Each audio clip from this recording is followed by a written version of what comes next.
அனைவருக்கும் வணக்கம். நாம் இப்போ பாக்கியலட்சுமி சீரியலில் என்னெல்லாம் சுவாரஸ்யமான விஷயங்கள் நடக்குதுன்னு பார்க்கலாம் வாங்க.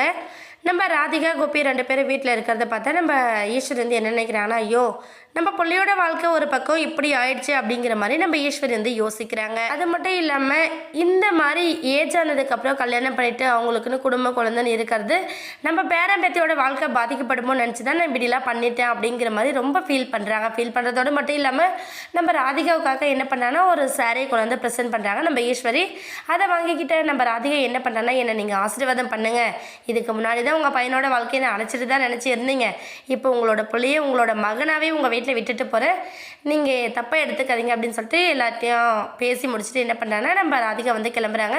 கிளம்புறதுக்கு முன்னாடி நம்ம பாக்கியா என்ன பண்ணாங்கன்னா, நீங்கள் ஒன்றும் கவலைப்படாத ராதிகா, உனக்கு ஒரு பிரச்சனை அப்படின்னா எப்போவுமே நான் இருப்பேன், ஆரம்பத்தில் உன் அக்காவாக நினச்சி தான் நீ என்கிட்ட சொன்னல, அதே போல் உனக்கு ஒரு அக்காவா மையக்குட்டிக்கு ஒரு நல்ல பெரியமாவா என்னால் எல்லாத்தையும் நான் பண்ண முடியும், அதனால் நீ வருத்தப்படாத, பத்திரமா போயிட்டு உங்களோட வாழ்க்கையை சந்தோஷமாக வாழுங்க அப்படிங்கிற மாதிரி நம்ம ராதிகாவுக்கு அட்வைஸ் பண்ணுறாங்க.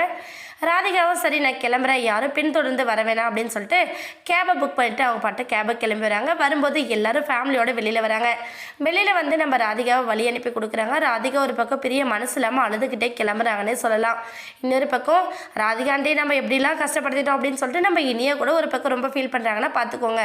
அந்த அளவுக்கு ராதிகாவோட மனசு மாறி இருக்கு. ஏன்னா கோபியால் நம்மளும் கஷ்டப்படக்கூடாது, நம்மளால் அவங்களும் சரி அவங்க ஃபேமிலி மெம்பர்ஸும் சரி யாரும் கஷ்டப்படக்கூடாது அப்படிங்கிறதுல ரொம்ப கான்ஃபிடென்ட்டாக இருந்தது தான் இது எல்லாத்துக்குமே காரணம். இப்படி ராதிகா கிளம்பி போயிட்டாங்க. இதனால் கோபி என்ன பண்ணுறாருன்னா வீட்டில் வந்து ரொம்ப புலம்பி தள்ளிக்கிட்டே இருக்காரு.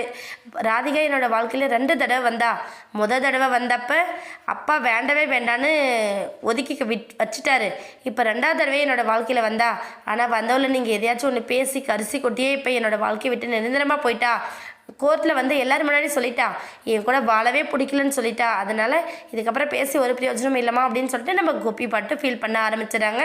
இன்னொரு பக்கம் நம்ம ஈஸ்வரி என்ன பண்ணுறாங்கன்னா, ஐயோ நம்ம பையனோட வாழ்க்கை இந்த மாதிரி ஆயிடுச்சு, நம்ம என்ன பண்ணி சமாதானப்படுத்துறதுன்னு ஒன்றுமே புரியல அப்படின்னு சொல்லிட்டு புலம்பி தள்ளிக்கிட்டு இருக்காங்க.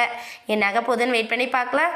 இந்த வீடியோ உங்களுக்கு பிடிச்சிருந்தா மறக்காமல் நம்ம சேனலை சப்ஸ்கிரைப் பண்ணுங்கள். தேங்க்யூ.